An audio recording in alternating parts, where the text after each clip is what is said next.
अब तक आपने देखा कि महेश अपने परिवार के साथ आर्थिक तंगी की वजह से गांव के एक सालों पुराने घर में रहने आता है। उस घर में अजीब अजीब घटनाएं होती रहती हैं और एक दिन महेश की बेटी पिंकी अपने कमरे में बेहोश मिलती है। हे भगवान, ये मेरी बच्ची को क्या हो गया? बबलू जल्दी से एक गिलास में पानी लाता है और पिंकी के चेहरे पर पानी के छींटे डालता है। पिंकी हड़बड़ाते हुए उठती है। चुड़ैल, चुड़ैल, माँ, वो चुड़ैल मुझे मार डालेगी। कौन सी चुड़ैल बेटा? यहाँ तो कोई भी नहीं है। नहीं माँ, वो यहीं थी मेरे पीछे और उसने मुझे मारने के लिए मेरा गला भी पकड़ा था। उसके बहुत लंबे लंबे नाखून थे और वो बहुत डरावनी थी माँ। कमला पिंकी की हालत देखकर बहुत परेशान हो जाती है। वो मन ही मन सोचती है कि शायद उसकी बेटी को किसी की बुरी नजर लग गई है, पर अचानक कमला की नजर पिंकी की गर्दन पर पड़ती है। पिंकी की गर्दन पर ऐसे निशान पड़े थे मानो जैसे किसी ने नाखूनों से उसकी गर्दन खुरच दी हो।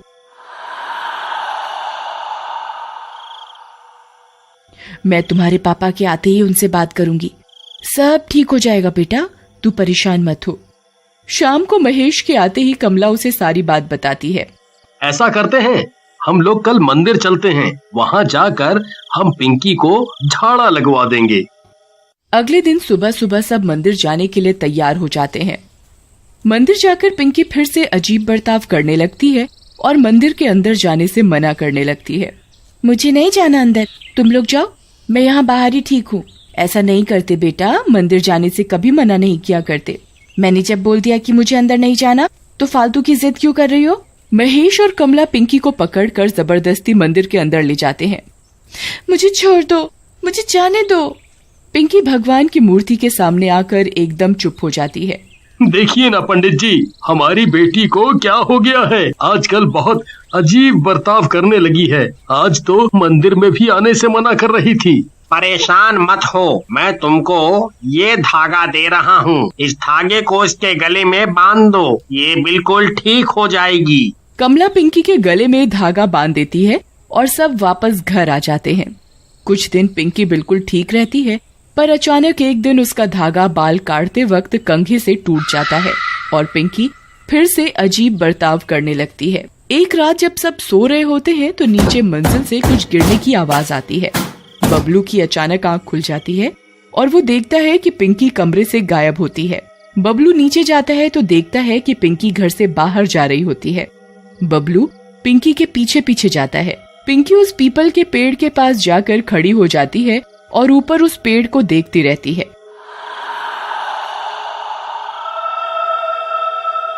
दीदी, तुम इतनी रात को यहाँ क्या कर रही हो? पिंकी बबलू की बात न सुनकर बस उसी पेड़ को घूरती रहती है। दीदी, मैं कब से आपको देख रहा हूँ, आप मेरी बात क्यों नहीं सुन रही?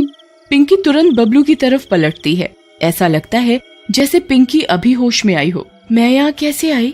मुझे कुछ याद नहीं। लगता है आप नींद में चलकर यहाँ तक आ गईं। चलो अब घर चलकर सोते हैं, बहुत रात हो रही है। पिंकी और बबलू अपने कमरे में जाकर सो जाते हैं।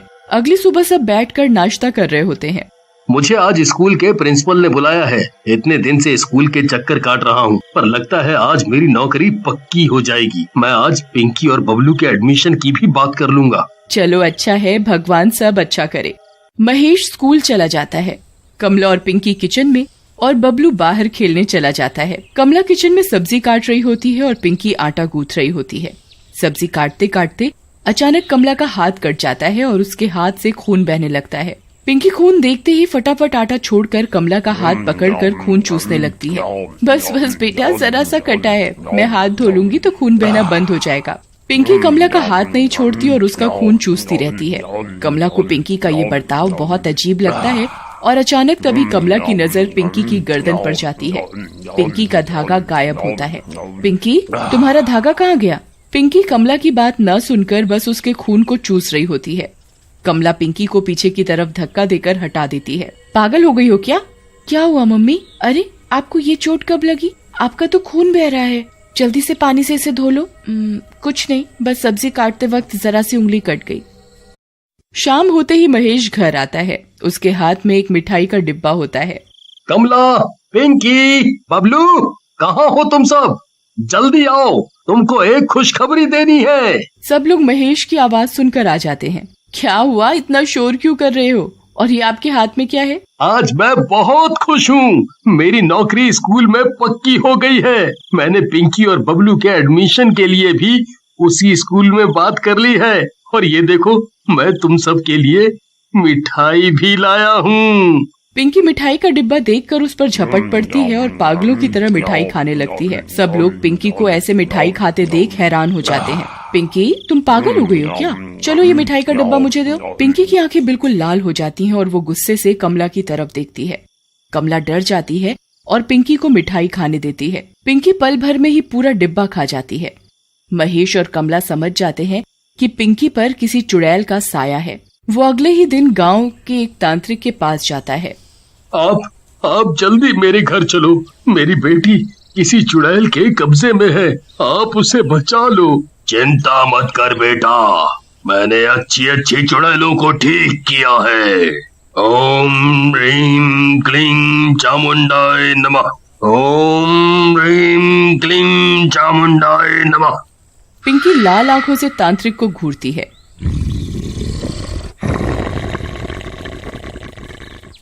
पागल तांत्रिक, तेरी इतनी हिम्मत कि तू मुझे रोकेगा? लगता है तुझे अपनी जान प्यारी नहीं है। पिंकी अपने एक इशारे से कमला को हवा में उड़ा देती है।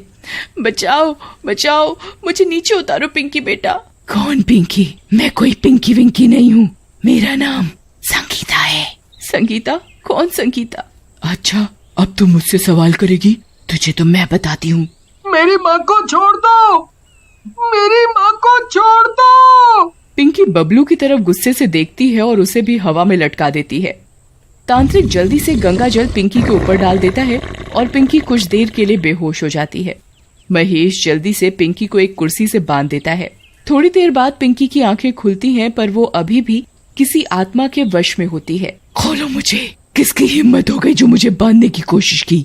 तुम लोग क्या सोच रहे हो कि तुम लोग मुझे ऐसे बांध कर मुझे कब्जे में कर लोगे? तुम हमसे क्या चाहती हो? इस छोटी सी बच्ची ने आखिर तुम्हारा क्या बिगाड़ा है? तुम उसका पीछा क्यों नहीं छोड़ देती? ऐसे कैसे पीछा छोड़ दूं? अब तो जब तक मैं तुम सबकी एक एक करके जान नहीं ले लूंगी, मुझे चैन नहीं पड़ेगा। तांत्रिक पिंकी के सर पर एक ओम का त्रिशूल लगा देता है। पिंकी बुरी तरह चिल्लाती है, छोड़ दो मुझे, तुम लोग मेरा कुछ नहीं बिगाड़ पाओगे, छोड़ दो मुझे।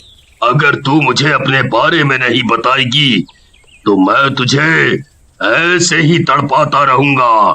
बता, तू कौन है? क्यों इन लोगों को दुखी कर रही है?